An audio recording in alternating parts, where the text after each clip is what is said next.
All right. Good evening, everyone. Good evening. Thank you for joining us. Navigate College Now on this Back to College webinar. I hope everyone is well rested, and ready to approach the semester with new energy, new goals, new intentions. And we want to help you do a little bit today. This semester, we want to help you do a little bit in this webinar now by operating this back to school webinar for you for about 20 to 30 minutes. And what we'll really be doing is certainly we'll be learning some of the strategies and life-changing strategies and semester-changing strategies to, kind of really change the course of the semester and drag the best you out of your semester. And we'll be going through a few things here, so let's just go over a little bit of an agenda. So first, we'll give a little bit of background about who we are and what we do at Navigate College Now. But then we'll go into the 5 P's of college success system, which is what we use basically to guide students and to think about our general philosophy about maximizing resources. The way we operate is really at the core of these 5 P's. So then after that, we'll go into myth busting and leadership. So we'll think about some of the ways that you can get engaged on your campus this semester, and we'll make sure that we have a good understanding of what those kind of things entail and what will be necessary to get involved with those, because sometimes there's a little bit of misinformation around what is possible and what is encouraged.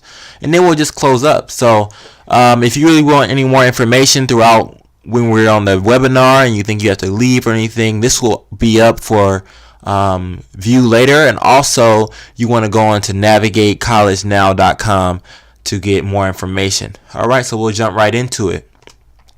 So who are we? So at Navigate College Now, we're an education consulting firm offering products and services that develop students into high-impact, organized, and urgent thinkers and doers in college settings and beyond. And what does that mean, you might say? That sounds fancy, or it sounds like really wordy. But essentially, we're interested in building leaders. We really want to build leaders. We want to build influencers. And what better way to do that than to work with college students to encourage students and youth to take advantage of the resources available on their campus and really make some change for their lives and others. So we're interested in helping students who want to take a greater responsibility over their fate and outcomes as individuals, as adults, as learners, and we want to help them get to that point. So we equip the dreamers and such with the tools to succeed, and we really focus on training influencers to use the resources and make things happen. We like working with people who make things happen. And if people aren't necessarily to that point yet, we're also interested in getting everyone on board. Because in the end of the day, the best thing to do is to make the best use of your time in college, and also don't waste anything in front of you.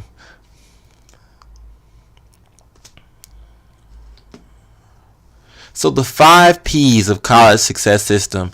This was developed in our book that we have, and we'll talk about that a little later. But it's basically a curriculum, you can call it. A curriculum that allows you to think about the way you should be planning your life, your semester in college, the way you spend your time. All of that should be kind of determined by some kind of system or curriculum, we believe. And it's always good to have a kind of system or curriculum when you want to hold yourself accountable, when you want to make new decisions with maybe you feel less comfortable about. It's always good to have something that you work out of. But whether people admit it or not, everyone has a kind of a framework or curriculum that they work out of. We get it from parents, we get it from our backgrounds, environments, our locations.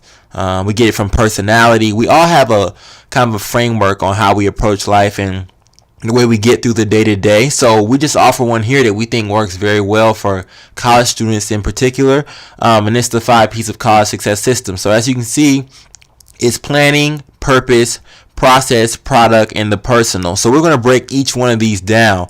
But I do encourage all the listeners and viewers to take notes here, because I won't bombard you with words on the screen, but it'll be a lot of conversation around some of these topics. So planning. So the 3 tenets that we think, the 3 central tenets of planning, imagining circumstances, eliminating confusion, and mapping out a confident future. So what is planning all about? Planning is about setting the tone. It starts in high school or middle school or as early as you want it to, but planning is about setting the tone, establishing what the case will be for you and your trajectory and what you desire for yourself. So here it's really important to imagine circumstances. You must envision your future. You must dream freely. You must think about, what is my end goal? It's just a thought, right? It's a dream. It guides you through your day-to-day, and it tells you how you should spend your time, who you should be engaged with. It gives you kind of a map to work with.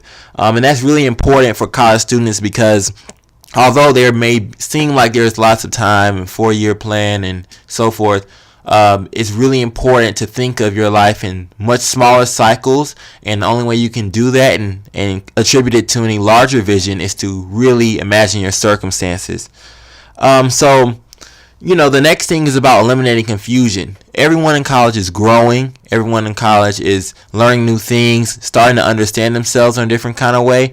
And it can sometimes be confusing to think about what I want to do, what do I want to be, what career should I do, what internship should I do, how should I get involved. And you don't want to let anything get to a point to where it's causing a large degree of confusion for you. Instead, you want to really focus on winning the day. You must win the day. So if you have a larger vision and you've done your planning and stuff we'll talk about later in this webinar, there's nothing to be concerned about or confused about, because it's really important that you just win that day, win the week. Growing is a hard thing to do, and if you take it step by step, you'll be very glad that you did so. So it's not always in a 4-year plan, it's in months, it's in weeks. And the last part of this planning process is mapping out a confident future. I mean, what better way to approach a future than to, make a decision that you're going to decide it as much as possible. This is something that we stress for college students, particularly because so much of what we do with students is taking their campuses and looking at what are the available resources and programs at their school to put together a kind of a path for them.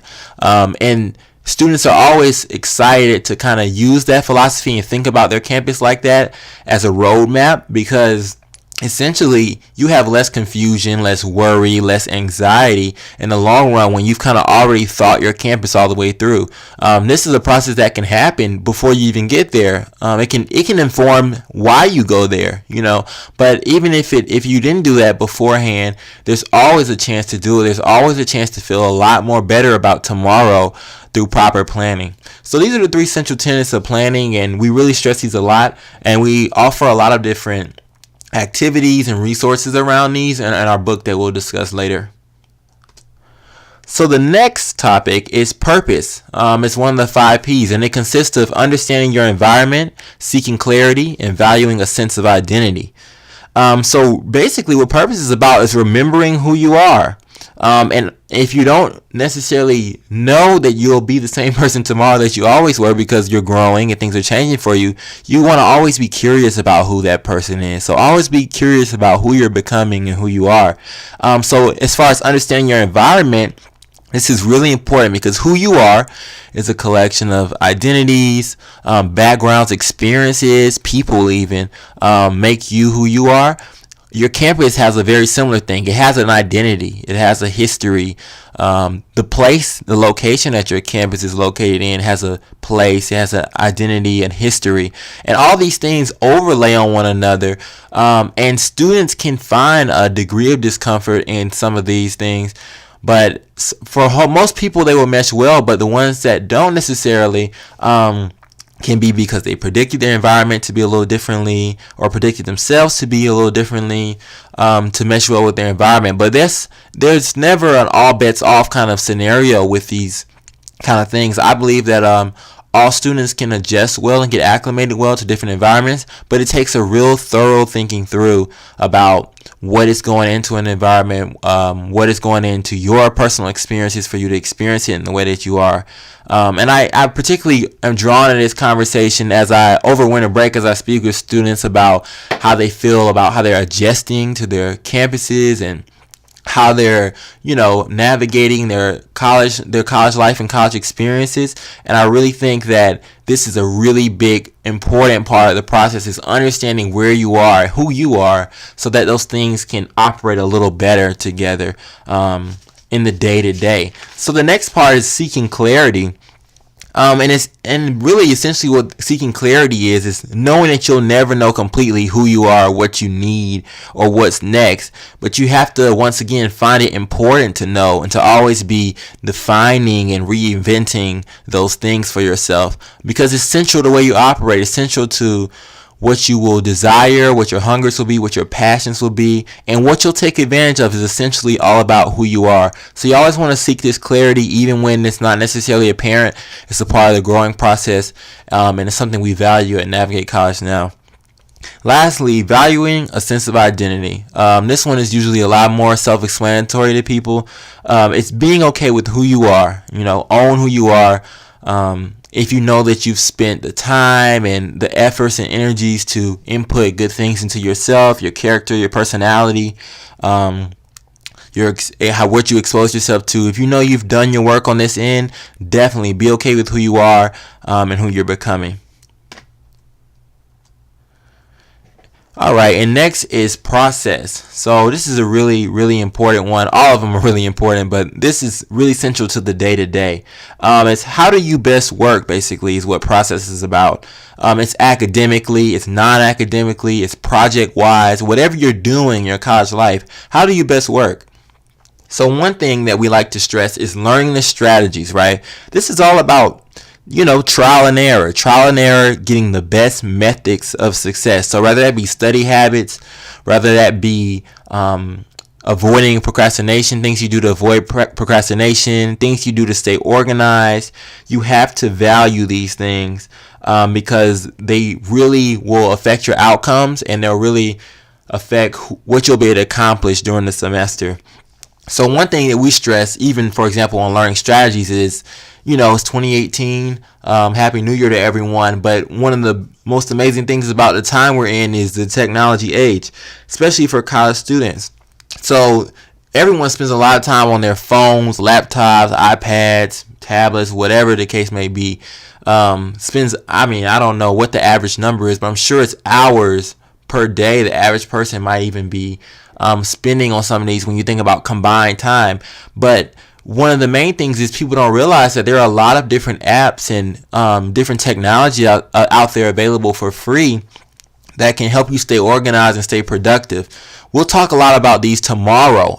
If you go to our website, Navigate College Now, down there at the bottom, we'll have on the events tab, we'll have a flyer for an event tomorrow, because we'll be live streaming a webinar about how to use different productivity apps to stay organized and to do your best work throughout the semester. So this is really important for a lot of youth, and people really value it in that way. So another thing that we have is that we really like to think about practicing good habits. The thing about good habits, right, is that good habits are never, in college it seems like, good habits are never natural. Good habits are not commonplace. Good habits are not popular. Good habits are not second nature. They're not, I don't know. They're just not the run-of-the-mill kind of go-to thing that you'll do.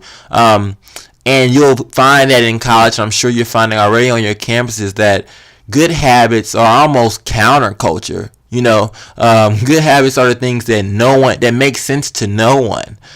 The best habits. So I really think that you have to think about this and what this means for you, because obviously everyone's on different ends of the spectrum. But knowing that practicing good habits is important to your process, and being okay with doing them, even when it's not necessarily the thing you'll get the most support doing, is really important. And lastly, building accountability. This goes back to kind of learning strategies that work for you and how you like to stay organized and moving forward. But keeping charts, lists, a lot of these things are mentioned in our book that we'll talk about later. But also, do not knock the value of group accountability. So you're in a learning community and community of learners. You have peers, friends, that you're experiencing the process of doing well in college alongside. you want to definitely look to one another for a sense of accountability. Accountability does not have to be individual, counter to what a lot of people will think. It's just about finding community and finding like-minded people. And when you do that, and when you value that, and when you foster that, you'll get the best results for everyone, because it's all we. If you want to go far, go together. If you want to go longer, if you want to get there, they say if you want to get there, go by yourself. If you want to go far, go together, that kind of a thing. So that's really important to think about when you want to think about building group accountability. Don't be afraid to ask for accountability, especially if you know what it is you're trying to accomplish, know what you want to do. It can never be a bad thing, to kind of ask others to hold you accountable and do it for them as well. The reciprocity in group accountability is one of the best things about it. All right, so product. This is the really flashy stuff that everyone seems to care about the most. So even before this, obviously, we've had 3 P's that have gone into this moment, but these are the things that people care about the most. These are the outcomes, results, the internships, fellowships, project, events, programs. These are all the things that you do and that you accomplish during your time. So we want to stress making strides, executing visions, and taking on challenges. For making strides, you have to accept that personal journey, right? You have to look back at yourself and be able to say, I started here, I'm going here, and this moved. And you have to really appreciate and value that. But I encourage people always to accept that personal journey. Don't compare that personal journey to others. Move at your pace, but never be complacent. Because it's all about forward motion, forward progress. And if you want to get to those end goals, or even just goals, I wouldn't call them the end, you have to value that process of always finding an inner drive and an excitement about what it is you're doing. Next is executing visions, and this is about having those tangible results. So oftentimes we'll talk about or think about things we want to accomplish, and we can talk about and think about them so long that it almost feels like we've done them or accomplished them even when we haven't. And this is in large part about the way we engage one another and the social aspects of the college experience. But it's always good to have tangible results. Tangible results are good for multiple reasons. For one, they help you build an understanding of what you've accomplished and what you need to do. They help others see what you may need help with, or how they can assist you or help you move forward. And they also contribute to that larger vision that you always need to have intact, of making sure that you've seen, wow, like this has happened in this 2 weeks, this has happened in this month towards this larger thing. And I think that all that does is encourage you to do is definitely encourage you to think about your life in many cycles, as opposed to, the 4-year, I have a 4-year plan that people usually think about. It encourages you to think about, what did I do this 2 weeks to contribute to that larger plan. So that's definitely something you need to do. And then last is taking on challenges. I can't stress this enough. Don't fail fear, as people say, which is almost cliche, but it's so true. Don't fail fear. But more importantly, one thing I stress here is don't fear saying no. If you really do this process well of navigating your resources and taking the best advantage of your time and college and the people in college and the places that you'll be in, it's going to be a lot on your plate. And you have to learn, I think one of the biggest lessons is you have to learn to say no sometimes. Know yourself, know your capacity, know your limits, and value those and uphold those, because you want to deliver on everything that you do. And you want to take challenges, but sometimes you just have to learn how to say no. So that kind of leads us into our last P, which is all about the personal. This is about dealing with you. And dealing with you is all about overall wellness, mental wellness, emotional wellness, physical wellness. All of these things go into the personal. So one thing that I like to think about when I deal with the personal is about thinking about self-reflection. You should always be in a constant state of self-reflection, which seems like it's pretty consistent with the other piece we talked about. When we think about putting our life in perspective, how far we've come, where we have to go, and what's next for us, making any changes, thinking about habits, all that comes and wraps up well in the process of self-reflection. And this requires honesty. It's an honesty that I think comes over time, and sometimes this self-reflection is forced upon us. Sometimes it's not a pleasant process of self-reflection that we're required to do.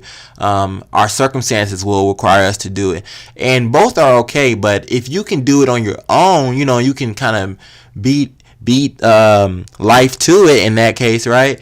Then that's probably one of the better things for you to do, and less of a hard process for you if you're really thinking about everything you need to do, everything you have done before life's measures comes and tries to do it for you. This is really important for college students and just anyone at large.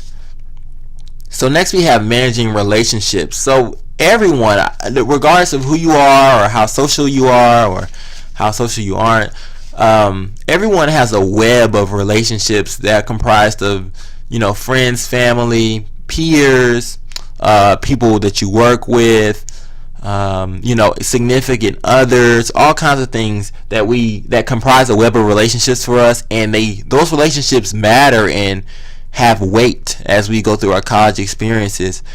So in our book we talk a lot about this as far as knowing what kind of proximity these different people should have to you. But even better, another plug here is for January 11th on our website, Navigate College Now. You can go on the events flyer and see that one for Managing Relationships live webinar, because we really get into that deeply when we think about what it means to transition into a college environment, for you to have high school friends, for you to get involved with significant others, for you to have family members that still care about you and you still care about.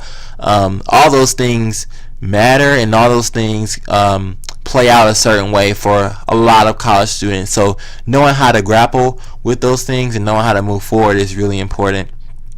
And lastly, you hear people a lot of times talking about practicing self-care.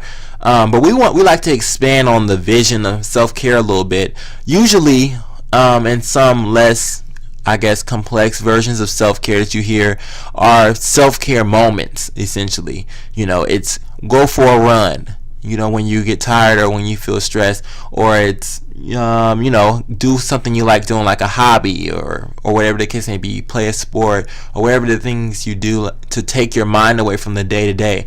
But we really don't advocate for that kind of self-care, because essentially a lot of those moments for people are just escapes, and it seems more like survival than it is, thriving. We don't want you to have to escape from your college environments, we don't want you to have to escape from life's day-to-day obligations in that way. What we instead advocate for is practicing the self-care that becomes a philosophy about the way you manage yourself, your emotions, others around you, so that you can maximize your energy, you can avoid burnout, and you can get through the day-to-day without seeing it as a drag. Obviously, everyone has different capacities to do so, and everyone has their journey with this, but we believe if you've done the planning, you've done the thinking about who you are, you thought about the things that work well for you day to day, the strategies, the habits, and you've committed to this and committed to a kind of accountability, then the self-care becomes a different kind of self-care.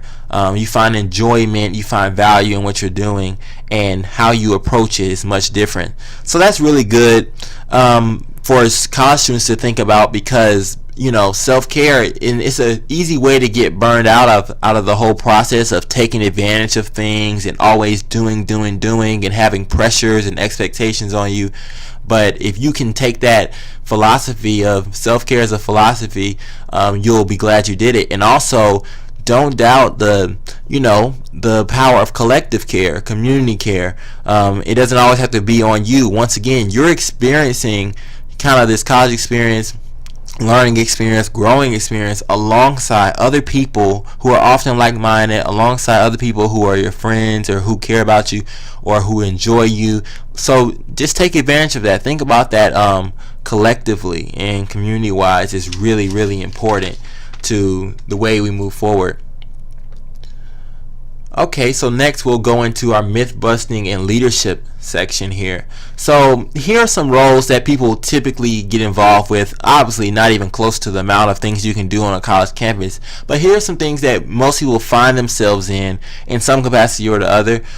Club organization and leader. So this is usually if you are part of a school sanctioned club organization, and you start one, for example. Don't feel afraid to kind of start ones, because I see that that's often a common thing with college students, that they think they have to be a part of something that's already existing, and there's more apprehension towards starting something. But the best ideas are things that people have to start. So I wouldn't discount that at all, and I would really encourage everyone to think about what's missing, and how it connects to other things going on across campus.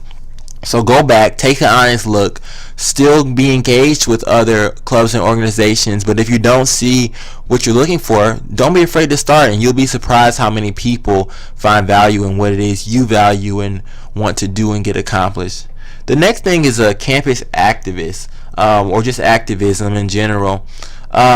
This is really important because usually people believe that you have to contribute in a certain kind of way, or people think of activism, or the activism that people see is common, like a protest, a rally, public demonstrations, things like that. People usually see that as the face of activism and think that, oh, I have to want to do that, or want to know something about that public demonstrations in order to be an activist, or I need to be a particular major, or whatever the case may be, to really understand activism. And that's just simply not true. Everyone's contribution is different, and it's necessary. So I would encourage you to get engaged with the people who are doing different activism on campus and the community at large if they're doing it there, and really see what your skills are and what's needed in the space, and definitely approach it from that lens. But never be afraid to get engaged, because everyone has different roles in the work. Next is a student government leader. Usually people here will think that you need to be, for example, a politics junkie or something like that to really understand and be a part of student government. But essentially, student government is about, valuing and being willing to engage and advocate for your campus members, the students that go to your school, your peers. So if you can do that, I think anyone can get involved in student government, and I believe that some of the better student governments across campuses are like that. They're not necessarily students who all are from a particular discipline or have a particular interest, but they're all concerned with community, and they're all concerned with valuing the space they're in and doing and creating for it.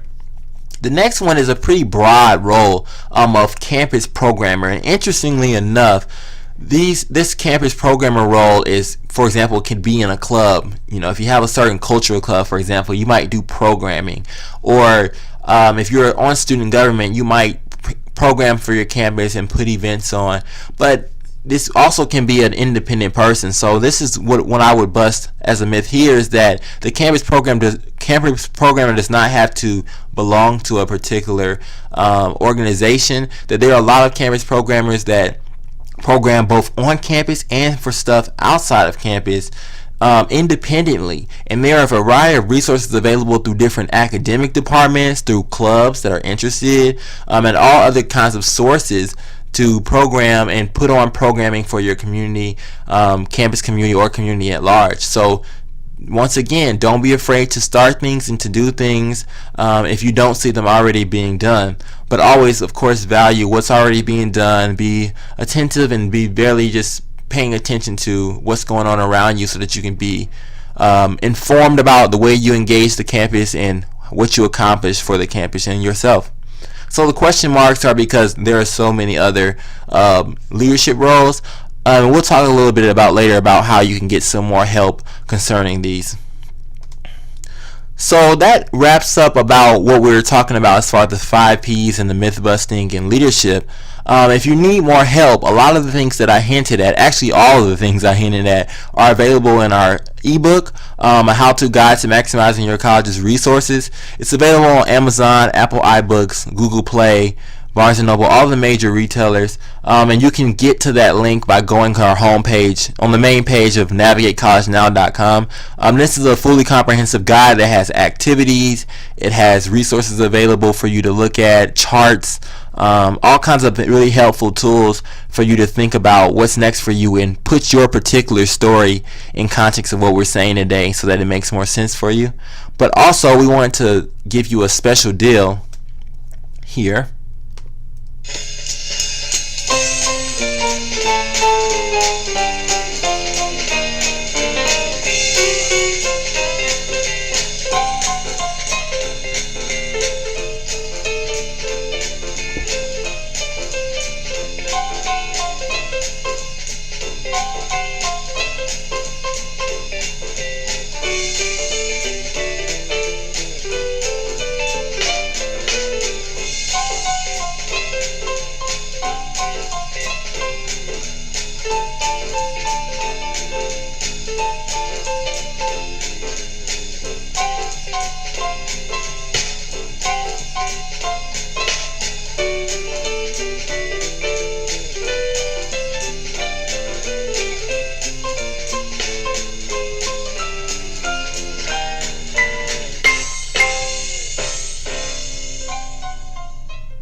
Alright, that's just our special deal where we'll be offering 2 hours of consulting and the ebook that I mentioned earlier for $39.99, and that way you can get a good thorough overview of what I'm saying today and the things I mentioned today in the ebook, as well as some help for me to say and sit down with you and say, hey, here are some of the things we talked about. Here are some things I want to accomplish with my semester. Can we get to that next step? So that's definitely something I'm looking forward to doing with you all. And if you want to do that, you can reach out to our email, info@navigatecollegenow.com. You can visit our website, navigatecollegenow.com, and talk to us through our contact page. Feel free to get us on any of the social medias. I really appreciate that. And thank you all for joining us. Have a good evening.